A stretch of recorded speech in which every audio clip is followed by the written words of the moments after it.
Good day, happy travelers. Vacation travel hacks here, talking about my two favorite things, Disney and cruising. Here, we're going to give you all of the logistics that you need to get onto your cruise ship.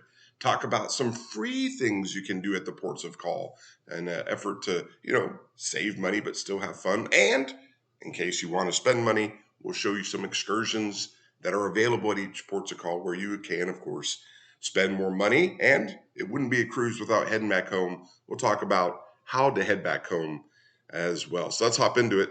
The Disney Fantasy 7-night Eastern Caribbean cruise with stops in the British Virgin Islands, the U.S. Virgin Islands, and of course the private island at Castaway Cay. Your first stop will probably be Orlando International Airport, MCO.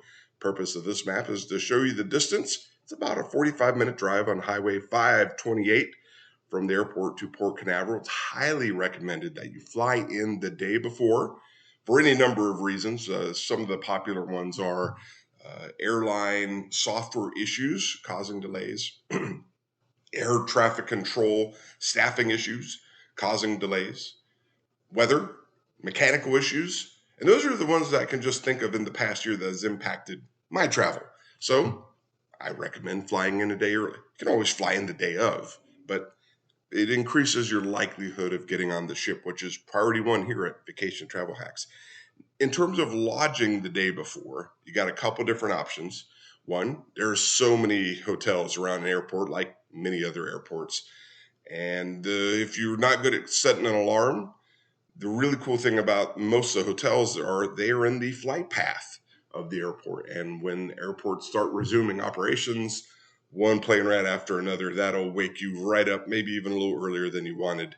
But all things considered, it's really good. To get from the airport to Port Canaveral, you can use Mears Transportation. That's what Disney World uses. As a matter of fact, if you wanted to go to Disney World before a couple days before the trip, you could certainly arrange that, and it's Mears Transportation would get you there. You can arrange it through the Disney World website, of course. Also, GoPort is a good option. GoPort provides services to many of the hotels. They pick you up here and they drop you off at the cruise port. Another option is to land at the airport, take an Uber or taxi, and stay at Cocoa Beach in the Cape Canaveral area, Titusville, etc., and that'll save you 20 minutes. But hey, long story short, when you land, eventually you need to get here. And Disney has their own cruise line airport right here. Cruise port right here. This is where all the cruise ships go. If for whatever reason it needed to change, the signage there is pretty good. It's digital signage. It changes based on the ship name. So if it needed to change for whether technical reasons, it certainly could. Your driver would be well aware. I'm going to knock on wood.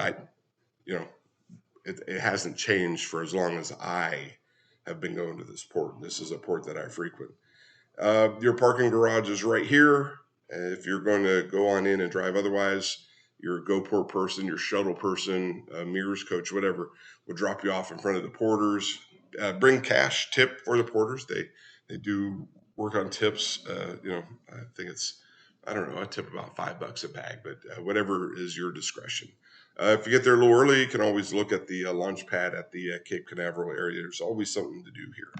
Otherwise, you are off to the British Virgin Islands, and you have your little docking station right here. Is there something free to do here? Yes. You can walk around to the various ports. There's some places to eat around the marina here.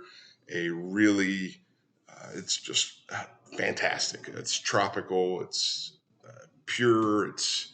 It's amazing. It's fantastic. There's just no words for it. It's a really cool place. Here are some Disney excursions that they offer. They literally something for everybody. If you just want to look at the town, yeah, they got that. If you want to get in the water, they got that. If you don't like the sand of the beach, if you want to zip line, my kid maybe take him zip lining on our last trip. And I was like, I think I'm going to regret it. The only thing I regretted was not doing it earlier. Zip lining was a lot of fun. If you like scuba diving, you got Foresight, but it also shows you the prices here. So if you want to go scuba, $162. What about the 4x4 adventure? $99, 10 and up. Well, maybe I'll take my kid on that. He's 10 and up. If maybe you're nature people, maybe you want to go on a forest hike and a beach. But I'm going to try to find us some. Oh, let's go to Joost Van Dyke Beach Day. Let's see what that's all about here. Yep, that looks like a beach day if I ever saw one. That water looks inviting. I wish I wasn't here in Georgia. I wish I was here in the British Virgin Islands. And yeah, so you'll be gone for about 6 to 6.5 hours, and there's the price. I'm still on the hunt for some snorkeling here. Let's see if we can't find a snorkel. If they got scuba, there's normally always some snorkel. I found it. Snorkel at Norman Island. Can't go wrong with snorkel. That's something for everyone. Boat takes you out. You can jump in. You can ease your way in. The coldest water I've ever found in the Caribbean was in Aruba, not in the Virgin Islands, and I still don't understand why that was. The excursion takes 3.5 hours, and you get a nice little 30-minute cruise. Let's read a little bit more here. So it gives you the details of what it is you're going to do. 45 minutes. So yeah, it looks like you're going to be in the water for a good period of time for snorkeling. And then if you like pictures, it looks like we have 3 pictures here today.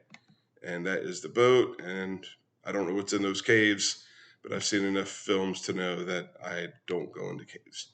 All right, hop into it. Now we'll go to the U.S. Virgin Islands, St. Thomas. You're going to be parking right here on this thing. And then there's free shopping right here, here, here, and here. And if you take a boat excursion, you get to walk all the way around out of the gates to here to the marina, and then the boat will take you. We did snorkeling on Honeymoon Beach last Thanksgiving, and I don't want to sound redundant. I don't want to make it sound like it's all amazing and fantastic, but it is. It is. The water is. It's like a postcard, honestly. And maybe that's why, I always say, hey, some of my other videos, I go, hey, which is cheaper, Disney World or a cruise? I do make business cases to go on cruises, except when you go on a Disney cruise, when you're leaving out Port Canaveral, somehow I find a way to do both. I don't understand. I don't understand how I'm able to do it. Snorkel, here we go.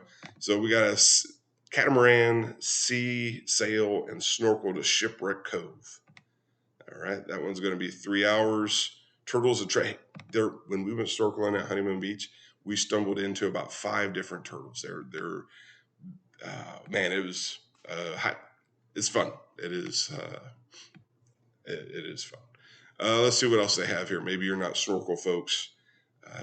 Like I said, something for everybody. Maybe you want to stay in the land and explore the island. You can cruise around the island. Then there's a dolphin discovery. Then there's more sailing. Then there's the sky ride. My parents did this. My parents aren't beach people.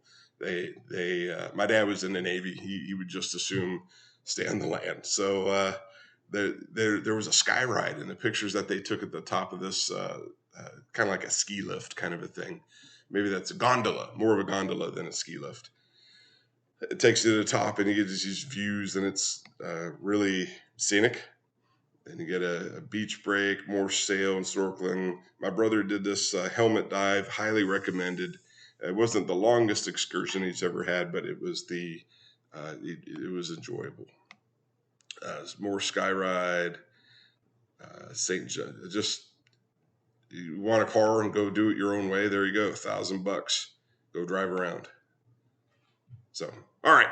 So that is St. Thomas. No wrong way to do it. You can just shop for free. You can walk the little towns here. The main town is actually over here, so it's a little bit of a haul to like the town, but there's a lot of shopping in between here and there. It'd be a healthy walk. It was a good walk to the marina here, so I wouldn't necessarily recommend walking, but here you go.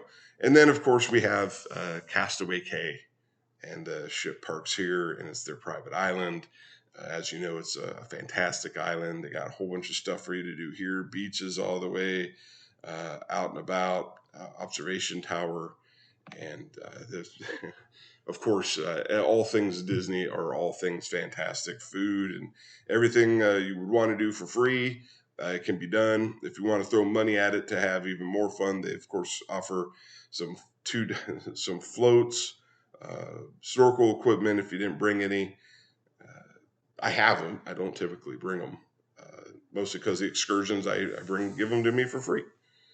And yeah, so there's paddle boats. Just there's no wrong way to Disney. So you got your free stuff, swimming on your own accord and lounging on the beach, or you can do it your own way. That's closing up or starting off a good ship, depending upon your itinerary.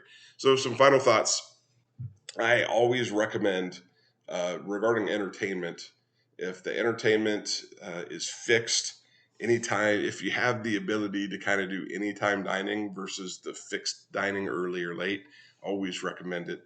Disney does the rotational dining anyway, where you get to experience all three.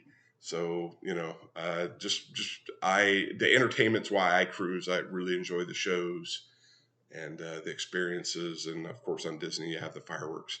And if we already mentioned, try to fly in the day before. And like I said, go to Disney World.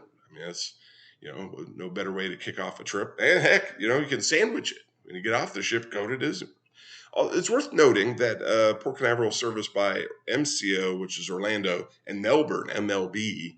I wouldn't necessarily expect to see a better deal. You might find something closer to your schedule. Melbourne's a little closer, not too far away. You might find a better deal, but you also might find something that better suits your time needs if you didn't find something out of Orlando. So just throw it out there.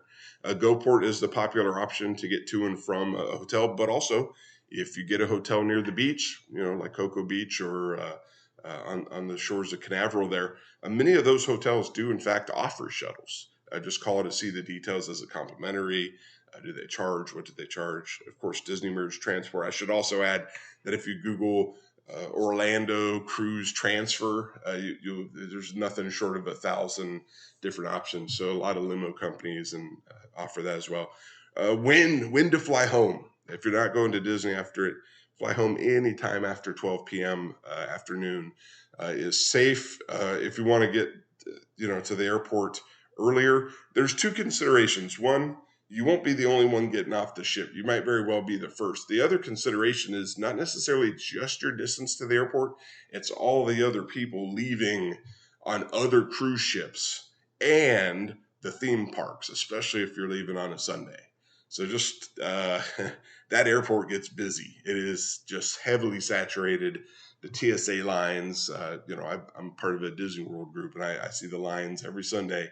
It's busy. And so noon, just in terms of stress-free, if you have the option to be later is good. Kids Club, get them in on the first day. I made the mistake one time, got them in on day 2, and it was kind of like starting school in the middle of the year in a brand new city. And so just always recommend it. And we always close up by saying, hey, Disney before and or after.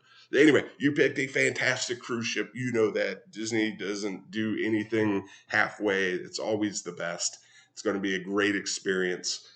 Those locations are going to be fantastic. You're going to have a great time. And if you don't think it's fantastic enough, just throw a little Disney World on it. I'm sure that'll be the whipped cream on top of the cake there, or the cherry on the sundae, whatever the expression is. I hope you have a fantastic time, and I'll see you on the next video.